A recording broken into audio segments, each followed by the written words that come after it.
Assalamualaikum warahmatullahi Waalaikumsalam. wabarakatuh. Ya, alhamdulillah ada Waalaikumsalam, semua. Pak.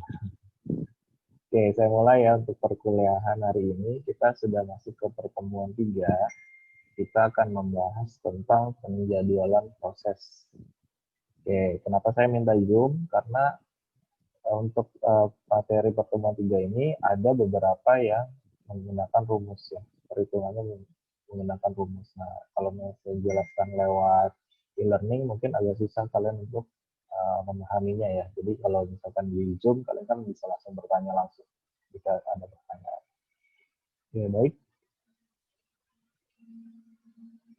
Oke, untuk pertama kita akan membahas tentang deskripsi dari penjadwalan proses. Oke. Penjadwalan proses sendiri merupakan kumpulan kebijaksanaan dan mekanisme di sistem operasi yang kaitannya dengan urutan kerja yang dilakukan oleh sistem komputer. Oke. Untuk tugas penjadwalan sendiri, dia adalah untuk memutuskan proses harus berjalan. Oke.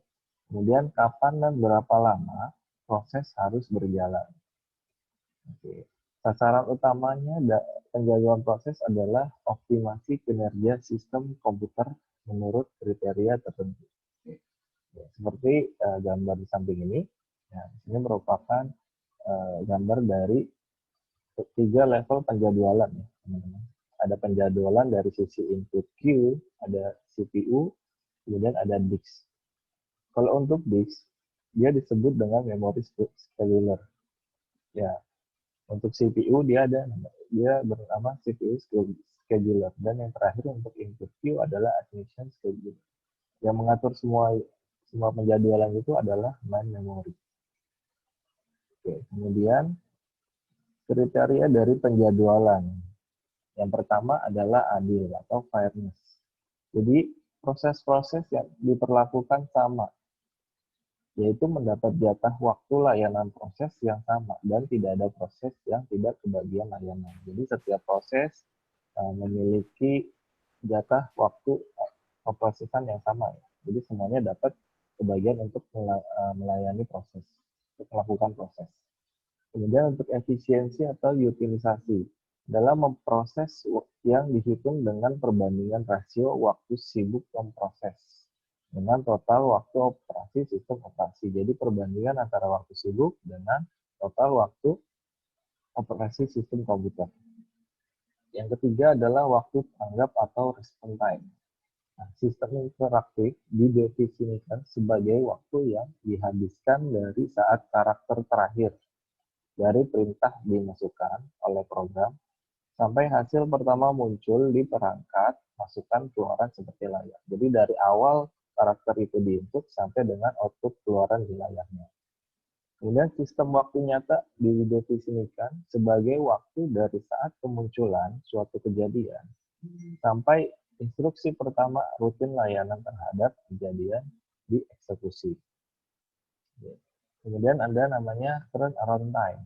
Jadi adalah waktu yang dihabiskan dari saat proses atau job mulai masuk ke sistem sampai proses itu diselesaikan oleh sistem. Nah, waktu yang dimaksud adalah waktu yang dihabiskan proses berada di dalam sistem. Diekspresikan sebagai penjumlahan waktu eksekusi dan waktu menunggu dari proses.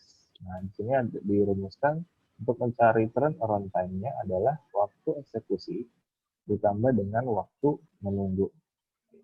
Kemudian throughput adalah jumlah kerja yang dapat diselesaikan selama satu selang atau unit waktu. Cara untuk mengekspresikan throughput adalah dengan jumlah proses atau job pemakaian yang dapat dieksekusi dalam satu unit atau interval waktu tertentu. Ini kriteria untuk penjadwalannya. Kemudian untuk tipe-tipenya di sini. Tipe penjadwalan pertama ada penjadwalan jangka pendek. Nah, bertugas menjadwalkan alokasi pemproses di antara proses-proses ready di memori utama. Nah, jadi penjadwalan dijalankan setiap terjadi pengalihan proses untuk memilih proses berikutnya yang harus dijalankan. Nah, kita lihat gambar di sini ya. Nah, posisinya di mana untuk penjadwalan jangka pendek? Dia posisinya dari ready queue menuju ke CPU. Nah, ini yang disebut dengan penjadwalan jangka pendek. Kemudian ada istilah suspend atau block di sini. Adalah ketika proses yang sedang di block yang dipindahkan ke secondary memory. Kemudian ada suspend atau ready. Jadi adalah proses ready yang dipindahkan ke secondary memory. Kemudian untuk itu penjadwalan yang kedua adalah penjadwalan jangka menengah. Prosesnya dari status ready, kemudian running, kemudian waiting, kemudian baru dia bisa dijalankan atau ready. Posisinya ada di sini. Jadi prosesnya jangka menengah karena dimulai dari ready queue, kemudian ke CPU, dari CPU dia menuju ke suspend karena dia tidak langsung dijalankan. Jadi dia menunggu dulu, menunggu antriannya untuk bisa dijalankan. Nah, setelah itu baru dia bisa menjadi ready queue. Nah, ini yang disebut dengan penjadwalan jangka menengah. Dan yang terakhir adalah penjadwalan jangka panjang. Penjadwalan ini bekerja terhadap antrian batch dan memilih batch berikutnya yang harus dieksekusi. Nah, batch biasanya adalah proses-proses dengan penggunaan sumber daya yang intensif, yaitu waktu pemrosesan, memori, dan perangkat masukan atau keluaran. Nah, program-program ini berprioritas rendah, digunakan sebagai pengisi atau agar proses sibuk selama periode aktivitas job-job interaktif rendah. Nah, untuk penjadwalan jangka panjang ini, kita lihat di gambar, dia posisinya dari batch queue ini. Nah, jadi di sini di batch queue ini dia memilih batch mana atau antrian mana yang harus dijalankan terlebih dahulu. Ya. Sama itu. Oke. Ngapain, Bos? Nah, kemudian kita lanjut untuk penjadwalan proses. Nah, ini yang akan nanti kita mulai hitung ya. Bagaimana kita mulai menghitung cara atau rumus penjadwalan proses. Nah, tiga istilah yang digunakan pada penjadwalan proses. Nah, yang pertama adalah antrian, yaitu sejumlah proses yang menunggu menggunakan prosesor dan akan diproses sesuai dengan urutan antrian proses. Nah, proses berada dalam memori utama. Jadi proses ini prosesnya menunggu ya, seperti antrian pada umumnya. Nah, jadi dia menunggu untuk menggunakan prosesor. Nah, dan untuk prosesnya dia berdasarkan dari urutan antrian proses yang ada. Ini untuk yang antrian. Kemudian yang kedua ada prioritas.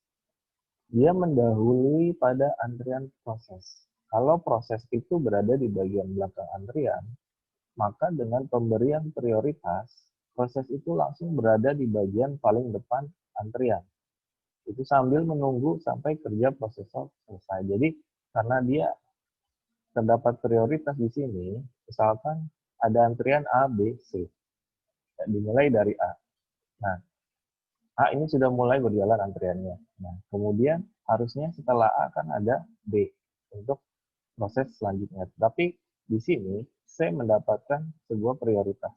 Nah, karena si C dapat prioritas, maka setelah antrian A selesai atau proses A selesai, maka langsung akan dilanjut dengan proses C. Karena C mendapatkan sebuah prioritas. Jadi dia langsung diproses setelah A. Kemudian untuk yang ketiga adalah preempsi. Nah, mendahului pada antrian proses. Kalau proses itu berada di bagian belakang antrian, maka dengan pemberian preempsi, proses itu langsung berada di bagian paling depan pada antrian. Bahkan dia akan memberhentikan kerja prosesor untuk mengerjakan proses yang preempsi tersebut. Nah, di sini untuk prioritas dan preempsi bedanya adalah mereka memang sama-sama didahulukan. Cuma untuk preempsi, dia akan menghentikan proses yang sedang berjalan. Misalkan ada antrian A, B, dan C. Yang A ini, dia sedang progres. Jadi belum selesai. Prosesnya belum selesai. Nah, si C misalkan, dia mendapat preempsi di sini. Nah, si C langsung masuk ke dalam antrian. Jadi dia langsung dijalankan, walaupun si A dengan status prosesnya belum selesai. Misalkan A masih setengah jalan nih. Nah, karena si C dapat premsi, si C langsung masuk antrian langsung diproses. Si A langsung dihentikan. Nah, itu bedanya prioritas dengan premsi. Ya, jadi premsi itu dia langsung menghentikan proses berjalan. Kalau yang untuk prioritas, dia tunggu selesai dulu proses sebelumnya. Baru yang dapat proses prioritasnya baru bisa berjalan. Kalau premsi, dia langsung dihentikan tanpa harus menunggu proses yang sebelumnya selesai. Oke, bedanya di situ ya antara prioritas dan premsi. Kemudian perhitungan pada kerja prosesor. Untuk lama proses disimbolkan dengan huruf T kecil adalah lama waktu yang diperlukan untuk mengolah proses itu di dalam prosesor. Kemudian untuk lama tanggap disimbolkan dengan T besar adalah waktu yang diperlukan untuk proses sejak mulai sampai selesai diolah oleh prosesor. Jadi T kecil itu adalah lama prosesnya, untuk T besar adalah lama tanggap. Jadi saat awal proses sampai proses selesai diolah ya, untuk lama tanggap. Nah, terdapat dua macam lama tanggap. Yang pertama adalah turnaround time, dengan memperhitungkan lama waktu yang digunakan untuk sebuah proses hingga keluaran. Yang kedua adalah response time. Jadi dia tidak memperhitungkan lama waktu yang digunakan untuk sebuah proses hingga keluaran. Nah, kemudian untuk rumus penjadwalan. Nah, jika terdapat N adalah banyaknya proses ya. Nah, jika terdapat N proses serentak, serta setiap proses memiliki lama tanggap sebesar N besar, maka rata lama tanggap TR adalah, untuk mencari TR, kita jumlahkan TI. TI itu adalah lama tanggap. Jadi seluruh lama tanggap dari setiap proses kita jumlahkan, kita bagi dengan N. N adalah banyaknya proses. Kemudian untuk waktu sia-sia adalah lama tanggap dikurang dengan lama proses. T besar dikurang kecil. Waktu yang terbuang dalam antrian atau selama terkena premsi. Kemudian ada rasio tanggap atau RT. Perbandingan di antara lama proses terhadap lama tanggap. Dan ada rasio penalti RP. Jadi dia perbandingan di antara lama tanggap terhadap lama proses. Jadi kalau kita rumuskan untuk mencari rasio tanggap adalah lama proses dibagi dengan lama tanggap. Dan untuk RP adalah lama tanggap dibagi dengan lama proses. Nah, kemudian kita masuk nih untuk algoritma penjadwalannya. Nah, yang pertama kita bahas adalah algoritma penjadwalan pertama tiba, pertama dilayani. Jadi untuk penjadwalan tanpa prioritas, tanpa premsi. Untuk algoritma ini dia tidak ada prioritas dan tidak ada premsi. Nah, proses yang tiba lebih dahulu akan dilayani lebih dahulu. Jika tiba pada waktu yang bersamaan, akan dilayani sesuai dengan urutan pada antrian. Jadi ini sesuai ya. Jadi dia tiba duluan, ya, maka dia akan yang dilayani atau diproses duluan. Dan proses selanjutnya berdasarkan dari urutan antrian yang ada. Kemudian ya kita untuk bahas untuk contoh algoritma ini yang pertama.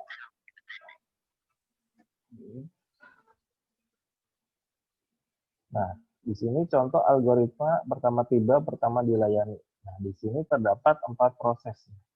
Proses A, B, C, dan D. Di mana proses A saat tibanya adalah 0, nama prosesnya adalah 4. Kemudian proses B saat tibanya 1, lama prosesnya adalah 7. Untuk C saat tibanya 3, lama prosesnya juga 3. Terakhir D saat tibanya adalah 7 dan lama prosesnya adalah 8. Sekarang kita buat penyelesaian untuk algoritma ini. Oke. Pertama, untuk memudahkan kalian, buatlah baris prosesnya. Nah, contohnya seperti gambar ini ya. Nah, untuk membuat baris prosesnya, kita hitung dulu total seluruh lama prosesnya. Oke, lama prosesnya di sini kita hitung ya, dari A sampai D. Total jumlahnya adalah 22. Oke, nanti kita udah tahu total jumlahnya untuk dari prosesnya kita buat sesuai dengan total lama proses keseluruhan. Kita buat saja dua-dua di sini untuk garis prosesnya. Atau kalau kalian mau lebih sampai 30 juga tidak masalah. Nah, kemudian setelah kita buat baris prosesnya di sini, kita lihat terlebih dahulu saat tiba yang pertama. Kita cek di sini. Siapa yang paling pertama tiba? Oke. Nah, kita lihat dari A, B, C, dan D, ternyata A yang pertama tiba. Karena di sini saat tibanya adalah 0. Ya. Karena di sini tidak ada prioritas dan tidak ada remsi, maka kita akan menjalankan urutan proses ini sesuai dengan antrian yang ada. Oke. Jadi dari A, B, C, dan D. Oke. Sekarang kita mulai masukkan di baris prosesnya. Oke. A dimulai dari saat tibanya 0. Oke, kita masukkan A dari 0. Kemudian kita hitung lama prosesnya. Lama prosesnya ada 4. Oke, kita masukkan A sebanyak 4. 1, 2, 3, 4. Oke, kemudian kita lihat di sini. Untuk proses A, dia saat rampungnya ada di 4. Jadi saat dia selesai prosesnya ada di baris ke-4. Nah, kemudian kita hitung lama tanggapnya. Untuk menghitung lama tanggap, kita tinggal kurangkan saja saat rampungnya, dikurangkan dengan saat tibanya. 4 kita kurangkan 0, maka hasilnya adalah A. Oke.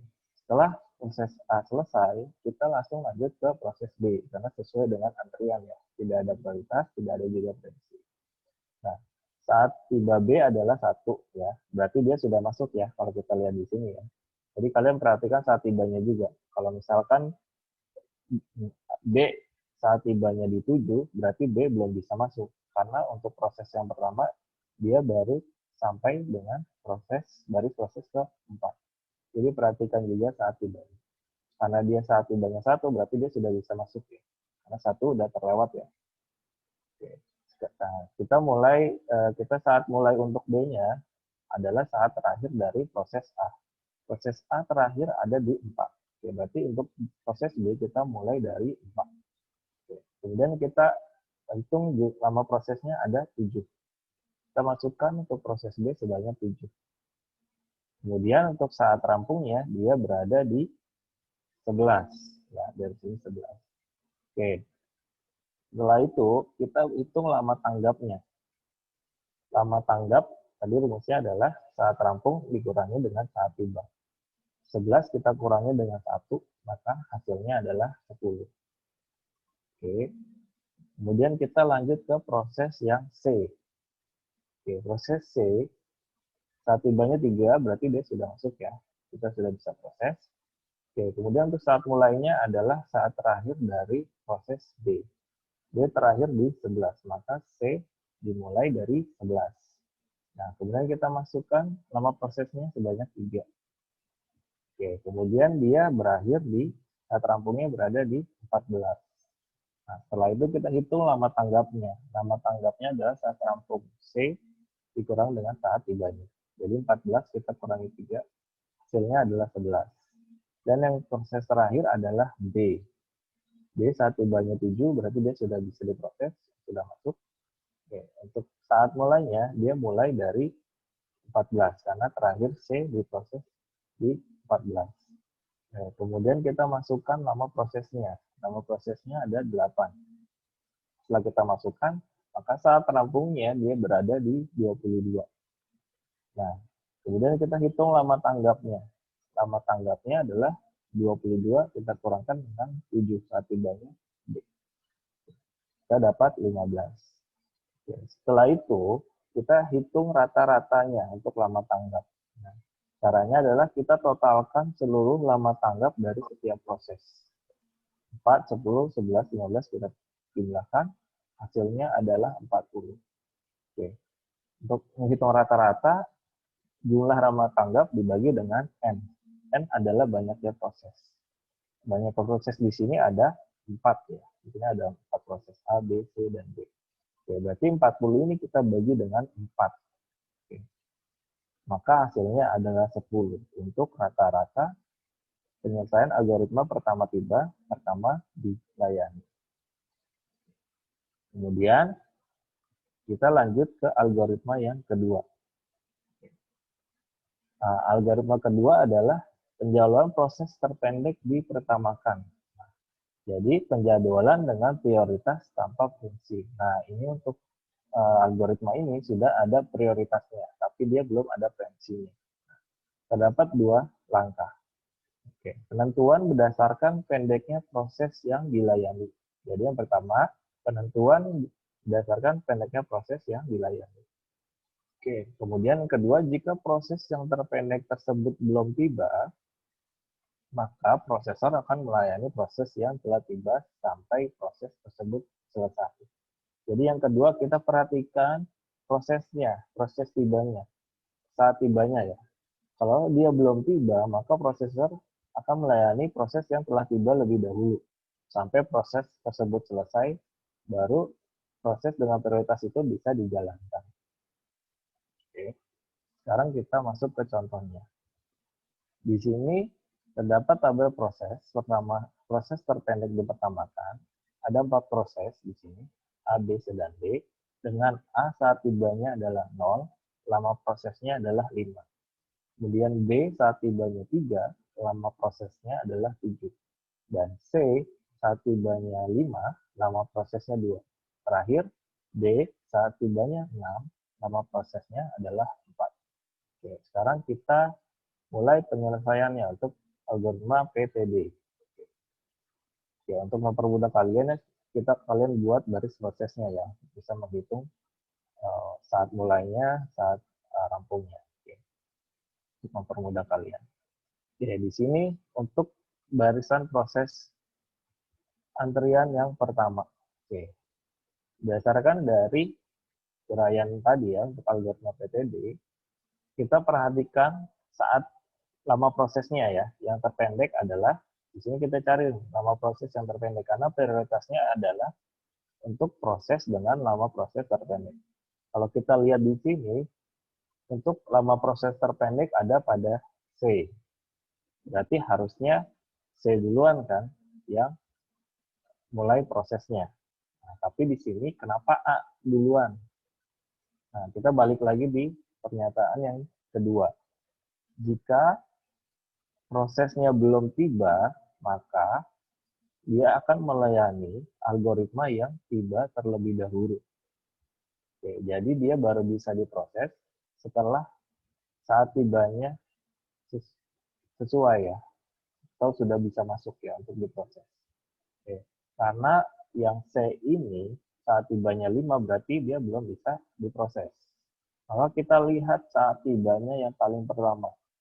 Saat tiba paling pertama adalah A, karena dia saat tibanya adalah 0. Maka yang pertama kita proses terlebih dahulu adalah yang tiba duluan. Sekarang kita masukkan untuk proses A terlebih dahulu. Kita mulai dari 0 karena saat tibanya dia ada di. Oke, lama prosesnya sebanyak 5. Berarti dia selesai di 5. Saat rampungnya dia ada di 5. Oke. Kemudian kita hitung lama tanggapnya. Lama tanggapnya adalah 5 dikurangi dengan 0. Ya. Saat rampung dikurangi dengan saat tiba. Setelah proses A selesai, baru kita proses yang C. Ya. Karena C laba prosesnya yang terpendek ya, karena prioritasnya adalah proses terpendek. Nah, kenapa C baru bisa masuk? Karena dia saat tibanya di 5. Saya ingatkan lagi, kita lihat saat tibanya ya. Karena saat tibanya di 5, berarti setelah A selesai, dia selesai di baris kelima. Ya, berarti saat tibanya C sudah bisa masuk ya, sudah bisa diproses. Oke. Baru kita proses yang C. Sebanyak 2. Nah, dia saat rampungnya selesai di 7 untuk yang C. Kemudian kita hitung lama tanggapnya. Lama tanggapnya adalah saat rampung dikurangi dengan saat tibanya. Nah, hasilnya adalah 7 dikurang 5 sama dengan 2. Nah, setelah itu kita lihat lagi nih. Proses selanjutnya yang harus dijalankan D atau B. Nah, kita perhatikan lagi lama prosesnya yang paling terpendek. Nah, berdasarkan ini, lama proses terpendek adalah 4. Berarti 4 yang kita jalankan terlebih dahulu. Oke. Oke, berarti setelah C, saya selesai di 7. Kita mulai menjalankan proses D. Oke, D kita mulai dari 7. Kita masukkan sebanyak 4 prosesnya. Dia selesai di 11. Berarti saat rampungnya D, dia 11. Kemudian kita hitung lama tanggapnya. Lama tanggapnya saat rampung dikurangi saat tiba. Berarti 11 kita kurangi dengan 6. Hasilnya adalah 5. Dan yang terakhir, baru kita menjalankan proses B. Karena B lama prosesnya yang paling lama. Dia sebesar 7 lama prosesnya. Untuk saat rampungnya saat mulainya B, kita mulai dari 11. Nah, sampai dengan 17. Dia berakhir di 17. Oke. Berarti untuk yang B, saat rampungnya adalah 18. Kemudian lama tanggapnya adalah 18, kita kurangkan 3. Maka hasilnya adalah 15. Setelah itu baru kita jumlahkan seluruh lama tanggapnya. Dijumlahkan totalnya adalah 27. Baru kita bagi dengan N. Ya. N adalah jumlah proses yang ada. Ya. Keseluruhan proses jumlahnya ada 4. 27 kita bagi dengan 4. Hasilnya adalah 0,75. Saya ingatkan lagi ya, untuk algoritma yang PTD ini ada prioritasnya. Jadi syaratnya ada 2. Pertama, dia adalah menjalankan antrian dengan lama proses terpendek. Tapi yang kedua syaratnya adalah jika antrian tersebut belum tiba, maka dia akan menjalankan proses yang tiba terlebih dahulu. Jadi kalian harus ingat ya di sini. Perhatikan lama prosesnya, kemudian saat tibanya. Oke, misalkan kalau saat tibanya A adalah 0, tapi lama prosesnya hanya 2 misalkan. Berarti A selesai di 2. Nah, berdasarkan dengan penjadwalan proses terpendek, C kan lama prosesnya adalah 2, berarti C harusnya yang masuk duluan. Tapi kita lihat lagi ya, kalau misalkan di sini lama prosesnya adalah 2, berarti C belum bisa masuk. Karena dia saat tibanya adalah 5. Berarti kita lihat nih saat tibanya yang paling dekat adalah yang B. Berarti B yang masuk duluan. Karena saat tibanya yang paling dekat. Atau misalkan A-nya di 3 selesainya. Karena 3 itu B yang sudah tiba, berarti B duluan, walaupun lama prosesnya yang terpendek adalah C. Jadi perhatikan lama proses terpendeknya dan saat tibanya. Oke, di sini ada pertanyaan, teman-teman, untuk materi kita hari ini. Jelas semuanya? Oke. Jelas ya semua? Ada yang mau ditanyakan? Jelas ya? Oke, saya udah upload di tugas pertemuan 3. Oke. Jadi saya minta kalian juga mengerjakan latihannya. Di sini ada pilihan ganda ya latihannya. Kalian bisa download nanti di upload tugas pertemuan 3. Nah, kemudian di sini juga saya ada kasih untuk latihan soal hitungannya. Untuk algoritma tadi, pertama dilayani dan proses tercepat dipertamakan. Oke. Jadi untuk soal yang ke-6 dan ke-7 ini, kalian tidak perlu tank kuantin ini kalian tidak perlu hiraukan ya. Jadi kalian nggak usah hiraukan tank kuantin ini. Jadi kalian kerjakan sesuai dengan contoh yang tadi saya berikan. Jadi time quantum ini abaikan saja karena nanti time quantum ini hubungannya dengan algoritma Riemann-Robbin di pertemuan keempat. Jadi soalnya hanya nama proses sampai lama prosesnya saja. Ya, time quantumnya kalian abaikan saja ya. Oke. Kemudian untuk pengerjaannya saya minta kalian dikerjakannya seperti ini ya. Jadi kalian buat tabelnya seperti ini untuk menghitung saat mulainya, kemudian saat rampungnya, dan juga lama tanggap. Kalian hitung juga rata-ratanya di sini ya, rata-rata lama tanggap. Setelah itu saya minta kalian juga gambarkan baris prosesnya. Oke, jadi untuk soal nomor 6 dan 7, buat tabelnya seperti ini. Ya. Kalian cari saat mulai, saat rampung, lama tanggap, kemudian rata-rata lama tanggapnya, dan buat baris prosesnya ya untuk tugasnya. Jadi tugasnya ada 7 soal. 2 soal adalah penyelesaian algoritma PPTD dan PTD ya. Oke, sampai sini jelas untuk tugasnya juga. Terakhir di submit kapan ya, Pak? Terakhir submit hari Selasa depan ya, teman-teman. Oke, Pak. Ya, Selasa depan. Kalau misalkan kalian agak bingung, kalian boleh bertanya langsung sama saya. Oke. Ya WA atau di grup juga boleh. Ya. Iya, Pak. Terima kasih ya, Pak. Ya. Jadi time quantum di sini abaikan saja ya. Jadi soalnya sampai selama proses aja. Oke. Oke, kalau Baik, Pak. ya. Yang lainnya jelas? Yang lain? Cukup jelas, Pak. Jelas ya. Jelas, Pak. Siap. Gitu. Nanti silakan kalian kerjakan, dikumpulkannya hari Selasa jam 11 malam ya. Tapi jangan lupa kalian submit ya. Takutnya khawatir seperti tadi. Jadi kalian baru draft saja tapi belum tersubmit. Oke, baik. Kalau begitu untuk materi hari ini cukup dari saya.